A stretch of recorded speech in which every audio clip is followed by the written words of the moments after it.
அனைவருக்கும் வணக்கம். வேதா தேன் பண்ணி திருச்சி. நம்ம தேன் சீசன் முடிஞ்ச தேன் வராத காலத்தில் என்ன பண்ணுற பாருங்கள், அதில் தேன் எடுத்துட்டோம். இப்போ தேனுக்கு பக்கம் வரல, அதனால் தேனி ரொம்ப குறைஞ்சிருக்கும். அதனால் என்ன பண்ணுறோம், அந்த தேன் பெட்டியை மறுபடியும் அதிகமாக தேனி வர்ற மாதிரி ரெடி பண்ண போகிறோம். எப்படி ஓப்பன் பண்ணுறோமுங்க, இது மலைக்கு பாருங்கள், மலைக்கு படுதா இந்த மாதிரி சீட்டு வாங்கி போட்டுங்க. அப்போ தான் இப்போ மழை பெஞ்சாலும் இது பண்ண முடியாது. இது வந்து குரங்குக வச்சுருக்கோம். இந்த முள் வச்சுருந்தோம்னா குரங்கு ஏறி பெட்டி தள்ளாது.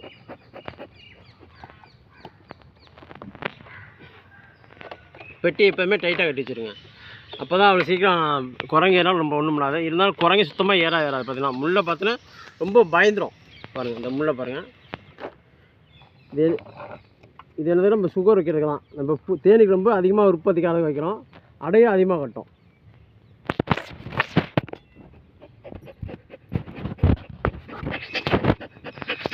நல்லா புகை வரணும். அப்போ தான் நம்ம தேனிக்கு வந்து கொட்டும் கொட்டாது. பாருங்கள், ஓப்பன் பண்ணும்போது மெதுவாக தான் திறக்கணும். பாருங்கள், தேன் ரொம்ப கம்மியாக தான் இருக்கும், அதிகமாக இருக்காது. பாருங்கள், தேனே குறைஞ்சிச்சு பாருங்கள் சுத்தமாக. பாருங்கள், தேன் கொஞ்ச நாளாக தேனே இல்லை பாருங்கள் சுத்தமாக. இப்போ இந்த அலையெல்லாம் நம்ம எடுத்துடணும்.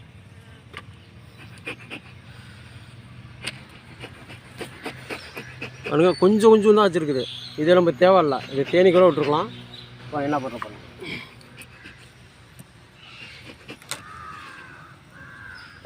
பாருங்கள், கொஞ்சம் கொஞ்சம் தேன் இருக்குது. இப்போ தேனுமே அதிகம் வராது. தேனி சுத்தமாக குறைஞ்சிருச்சு. அதனால நம்ம அடுத்தது தேன் பெட்டி புதுப்பிக்கிறோம். இதேமாதிரி வந்து ஒரு வருஷம் வச்சுக்கூடாது. ஒருத்தர் தேன் எடுத்துட்டாங்கன்னா ஒரு வருஷம் இப்படியே தான் வச்சுருப்பாங்க. இதில் பார்த்தீங்கன்னா மெழுகாந்தி பூச்சி அதிகமாக வரும். இதெல்லாம் பழைய அடையாக போயிடும்.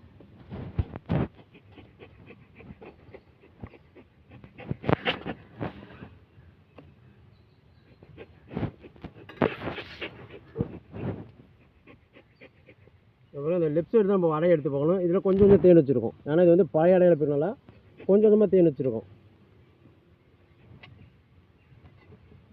ரைட்டாக எடுத்து இந்த மாதிரி எடுத்துக்கிட்டோம்னா நம்ம எடுக்கிறது ஈஸியாக இருக்கும்.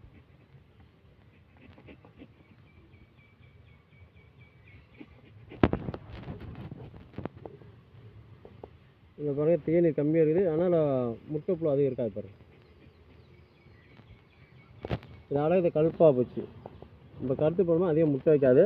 அதிகமாக இல்லை பாருங்கள். இந்த அடையை நம்ம வெட்டி எடுத்துடலாம். ஒரு வாரத்துக்கு ஒரு அடையை எடுத்து மாற்றிக்கணும். பாருங்கள், இந்த அடையை உதறிடணும். வந்து ராணிக்கு தானே பார்த்துக்கணும்.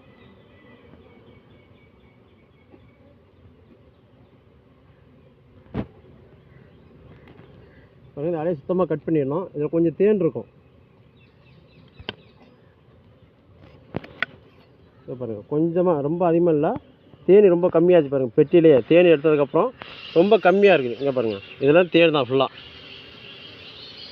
இந்த அடையை சுத்தமாக வெட்டி எடுத்துருங்க.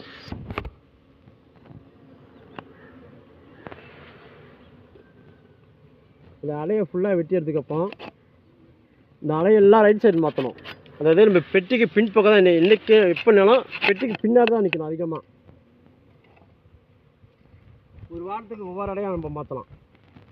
இந்த அடையை ஒவ்வொன்றா நவுத்து வைக்கணும். பாருங்கள், இந்த பின்னாடி நவுத்து வைக்கணும். அப்போ தான் நம்ம எந்த பக்கம் பழைய அடை புது அடையை கண்டுபிடிச்சிடலாம். பெட்டியை பார்த்த உடனே கண்டுபிடிச்சிடலாம்.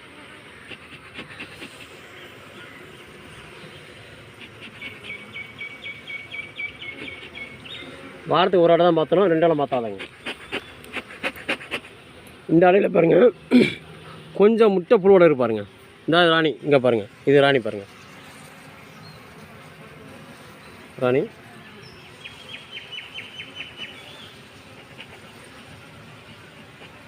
இந்த அடையில் பாருங்கள், ராணி இருக்கு பாருங்கள். இருவா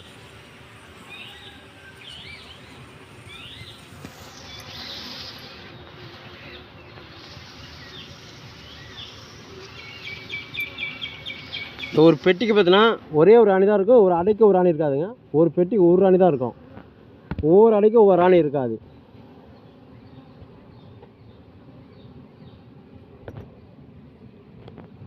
இந்த பெட்டிக்கு ராணி பாருங்கள், இதாக பாருங்கள். இந்த பிரேமுக்கு ராணி இதான் இங்கே வந்து பாருங்கள். இதுதான் ராணி பாருங்கள். நல்லா பெருசாக இருக்குதுங்களா. ஆண் தேனிக்கும் வேலைக்கிற தேனிக்கும் கொஞ்சம் பெருசாக இருக்கும். வேலைக்கிற தேனி ரொம்ப சின்னதாக இருக்கும்.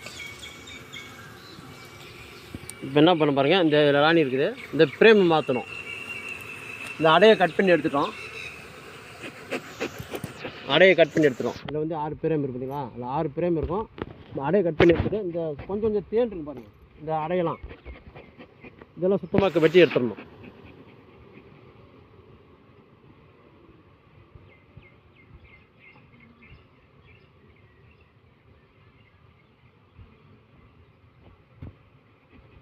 கொஞ்சமாக வெட்டி எடுத்துடலாம். நம்ம வெட்டி எடுத்துட்டோம்னா அடுத்தது இந்த ஒரு ஃப்ரேம் வைக்கிறோம் பாருங்களா, நம்ம சுகர் வைக்கணும்.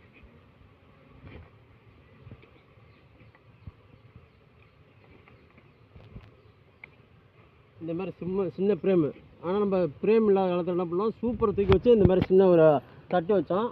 இப்போ பாருங்கள், சின்ன ஃப்ரேம் தான், இதில் வச்சிடும். நம்ம இது வந்து இந்த ஒரு 1/2 லிட்டருனாச்சும் வைக்கணும். 1/2 லிட்டரு வைக்கும் போது என்ன பண்ணோம், இந்த அடையை சீக்கிரம் வளர்த்து கொண்டாந்துடும். ஒரு 5 நாளில் வளர்த்து கொண்டாந்துடும்.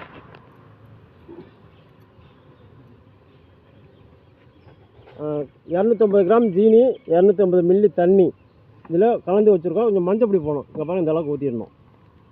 இது அடுத்த வாரம் இந்த அளவு கட்டிக்கிட்டு பாருங்கள். ஒரு 1/2 லிட்டரு வச்சுருக்கோம். இது 1/2 லிட்டர் தான் பிடிக்கும் பாருங்கள். இது 1/2 லிட்டரு பிடிக்கும். 1/2 லிட்டரு ஊற்றிட்டு மூடி வச்சுருவோம். இப்போ இதை இந்த சுகரை எடுத்து அதை அடை கட்ட ஆரம்பிச்சிடும். நம்ம இயற்கையாக ஜீனி பாவு வைக்காம விட்டோம்னா கொஞ்சம் லேட் ஆகட்டும், ரொம்ப நாள் ஆகாது. இந்த பழைய தேனி ரொம்ப குறைஞ்சிட்டே தான் இருக்கும். பாருங்கள், அது வேலை முடிஞ்சிச்சு. மேலே வச்சு கட்டிடுவோம் தான்.